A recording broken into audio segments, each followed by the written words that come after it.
Hello guys, and welcome to another Red Life Studio episode. Please subscribe and give me a like, and share my videos if you're enjoying them. Also, feel free to leave me a comment below. Now let's begin with today's stories. I don't know what I'm doing right now. I don't know if this is the right sub or even if I should be posting this, but I don't have a clear mind right now and I'm here to ask for some direction. I've been married to my wife for 12 years. We have an amazing 11 years old son. Until last night, I thought we had a good marriage. I thought I was always really good to her. We have no money problems, no intimacy problems, and I have never taken her for granted. I honestly wake up every morning and thank God she is my wife. Now I don't know what to think. I got a call from my local PD as I was getting off work yesterday. They asked if I could come to the police station as soon as possible. I panicked. I asked if something had happened to my wife or son, but they said not to worry, just get to the station ASAP. When I got there, they put me in a room with a table and some chairs. They asked me my name, which I gave, then they started asking all these questions about a guy my wife works with. I haven't seen or spoken to this guy literally since December 2019 at my wife's company Christmas party. The two officers kept asking me things like, how long have you known and how did you find out? The only answer I could give was, what are you talking about? After about an hour of this, I just stopped answering their questions and kept asking where my son and wife were and were they safe. We just kept going around and around until after about 2 hours on and off, because they would periodically leave the room for 15 to 20 minutes, then come back and start it all over again like some cheap cop show. The last time they came and the cop handed me a tablet and showed me a video of my wife and the guy from her work having sex. I don't remember much right after that. I just remember screaming, what the F is this, over and over again. I had a full-blown panic attack right there in the middle of the police station. The police had a paramedic check me out and he said my blood pressure was something like 170/110. He wanted me to go to the hospital, but I refused and said I needed to find my wife and my son. After I calmed down, the officers explained that the guy in the video had been having an affair with my wife and apparently several other women. He had been found that morning in his driveway, beaten, raped, and set on fire.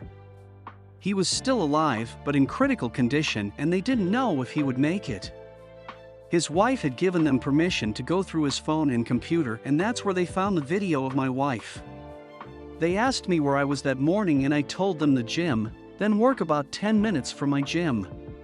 At that point they said I could go, but that I might not want to stay at my house because they didn't know if his affair with my wife could be why he was attacked.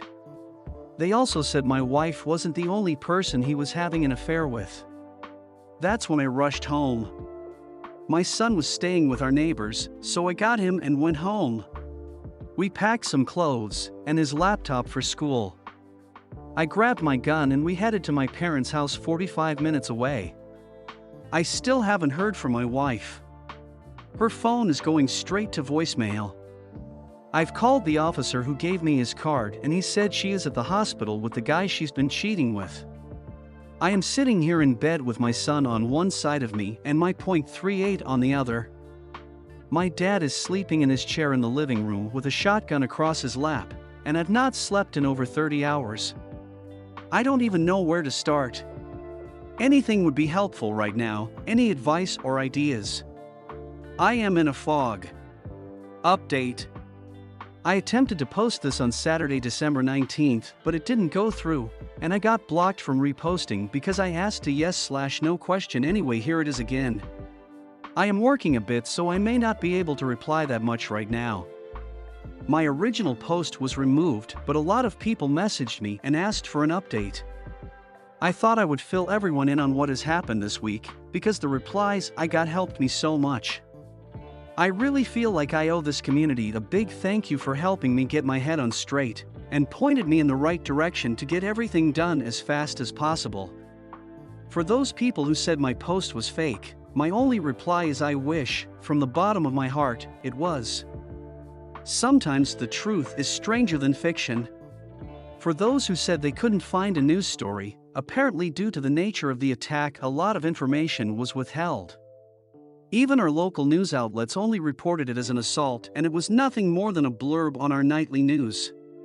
For those who implied or directly stated the police wouldn't do that, you are 100% wrong, because they did. I found out from my lawyer that police can literally do or say anything they want, especially if you aren't under arrest, short of direct threats of harm. That includes lying directly to your face, which they did. It turns out my wife wasn't at the hospital with her lover when I contacted the detective. She had been admitted to that hospital's psychiatric facility much earlier in the day, while he was still in surgery. I don't know why they would lie about that, but they did. Needless to say, this situation has caused me to become very suspicious of law enforcement. After I woke up that afternoon, I contacted my uncle's law partner, who was a family friend. He actually came to my parents' house and sat down with me to go over my options. His entire law firm is now representing me, both in the divorce and criminal defense. That day, Sunday, he got me an emergency custody order and a protective order against my wife for me, my son, and my parents. Our court date is in 60 days. The police served her on Monday as she was leaving the psych hospital. According to her brother, who is a close personal friend of mine, she did not take it well. She is staying with her parents for the time being. I still haven't talked to her, and she hasn't made any attempt to speak to me either. Whether that's due to shame, indifference, or the order of protection, I don't know, but I'm glad of it all the same. My wife is not the person I thought she was, and I'm ashamed of myself for not seeing it sooner. I had to tell my son something, so I decided to tell him the truth, age appropriate, and literally the first words out of his mouth was, "Please don't let mommy take me away." I asked him why he would say that, and from what he tells me, my wife has been treating him very badly when I wasn't around, and told him, if he told me, she would take him away and my son would never see me again. She has been emotionally torturing our son, and I was too blind to see it. That wrecked me more than the video, to be honest. I told the lawyer about what my son said, and he used my son's statement and her mental state and commitment to get the emergency custody. I have contacted his school for therapy resources, and he will start therapy after the first of the year. I feel like the worst father to ever walk the face of the earth at this point. As for our families, her parents contacted me Tuesday and asked to come see us. I was still at my parents' at the time, and I told them they could come, but she was not allowed anywhere near us. They agreed. They were so apologetic, and her poor mother didn't stop crying the entire time she was with us. Her father was heartbroken and kept referring to my wife as that girl. They both said they felt like something was going on with her, and they did not raise her to be this way. We hugged and cried before they left, and I told them they will always be a part of our lives no matter what happens with the divorce. After what my son told me, their visit was the hardest part of our whole ordeal. My lawyers have been doing amazing work so far. They found out that the man my wife was sleeping with has a long criminal record. One of the lawyers informed me that when they went to print out the guy's arrest record, the printer ran for 5 minutes straight. From what they could learn, he is currently on parole for drug offenses and has had gang affiliations in the past. He is still alive, but in critical condition, and still may not make it. The firm has an investigator who contacted the coworker who drove my wife to the hospital. The coworker informed them that my wife's affair was an open secret around the office. My lawyers think that's how the police figured out who I was, and who my wife was in the video. There are several photos of last year's Christmas party at her work, and my wife and I are in several of them. That's where I currently am in this whole situation. I am just numb, still lost, and heartbroken.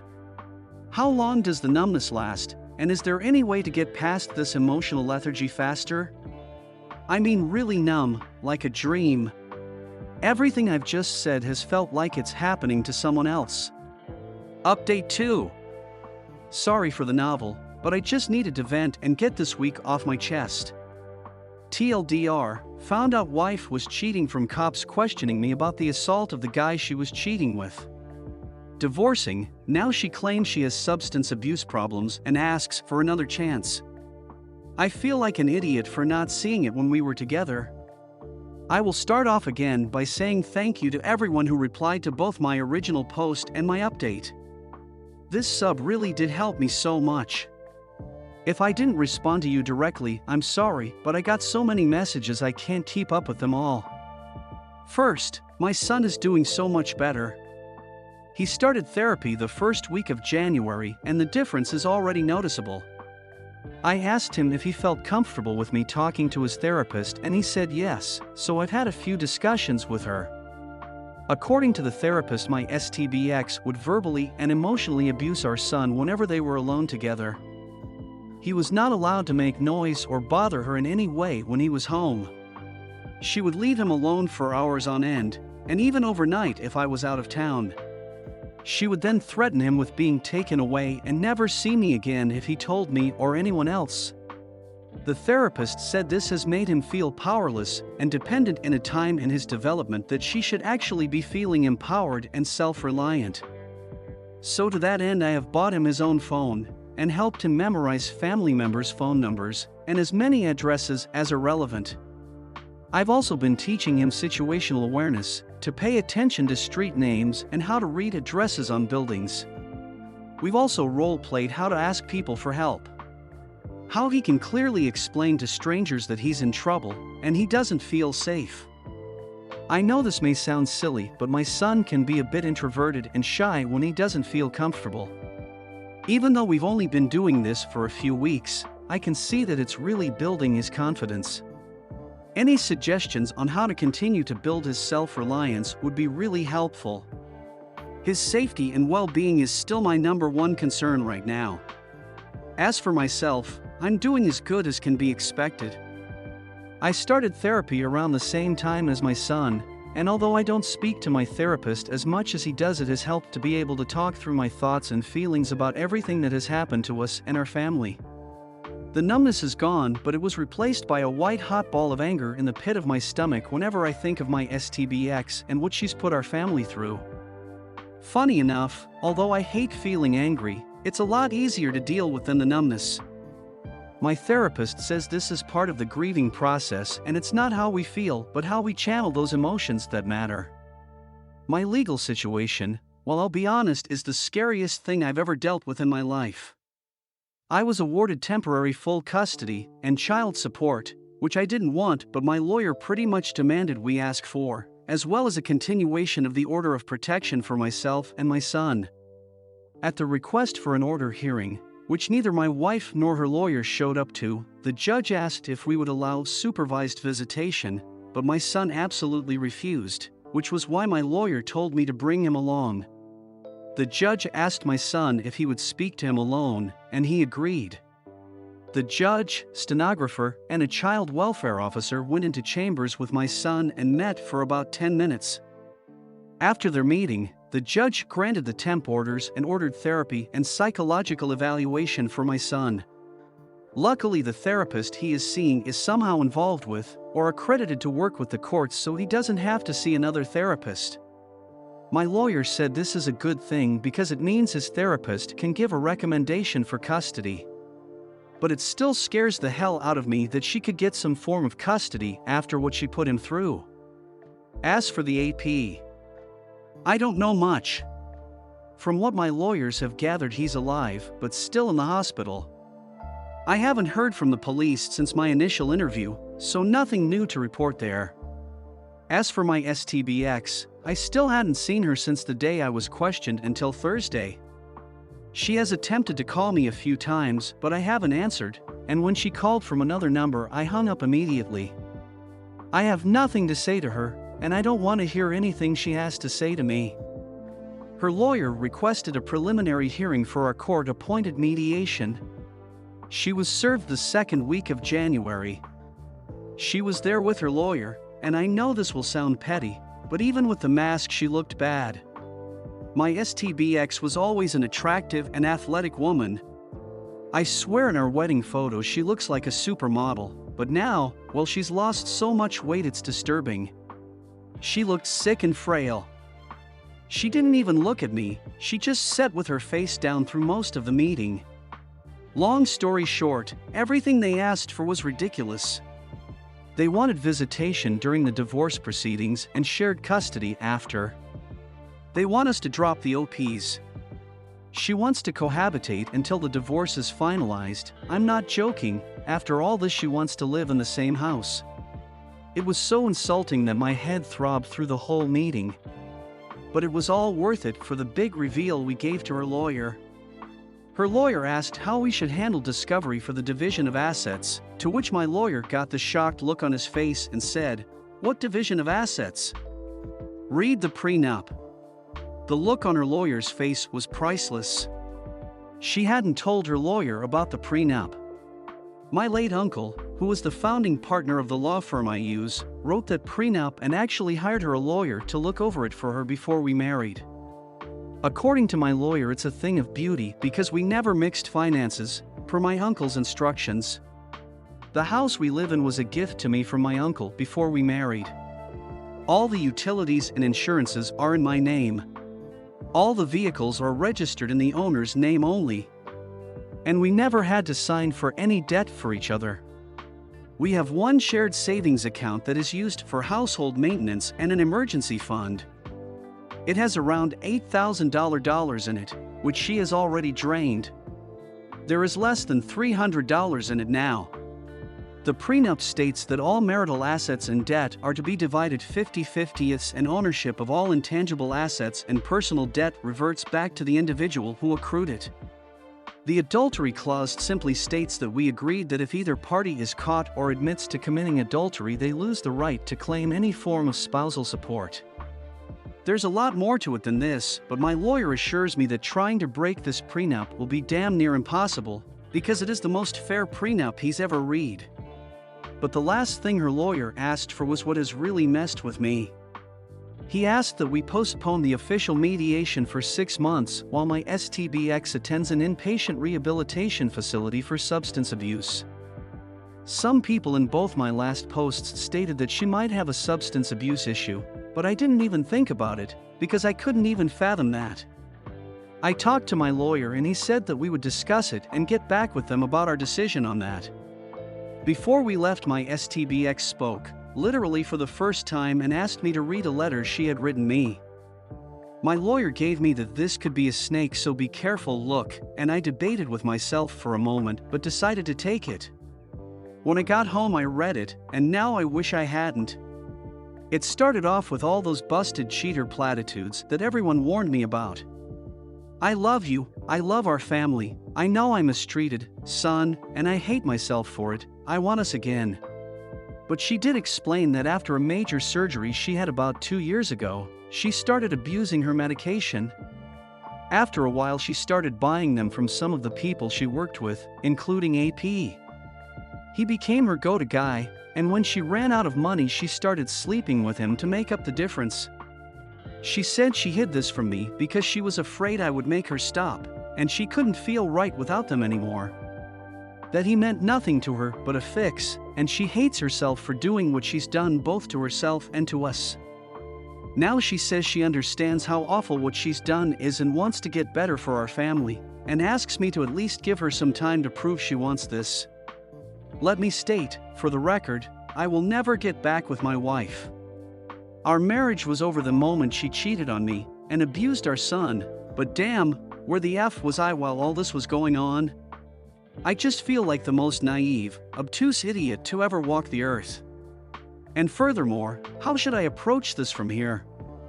Am I just throwing her away, or am I still justified in feeling betrayed? I feel like such a failure as a husband and a father right now. I mean, I feel nothing for her but anger and resentment, but is this how you treat someone fighting the demon she's fighting? I'm just lost and feel so hopeless again. Anyway, any advice would be much appreciated here. Thank you for watching. If you enjoyed the video, hit like. If you would like to see more, feel free to subscribe.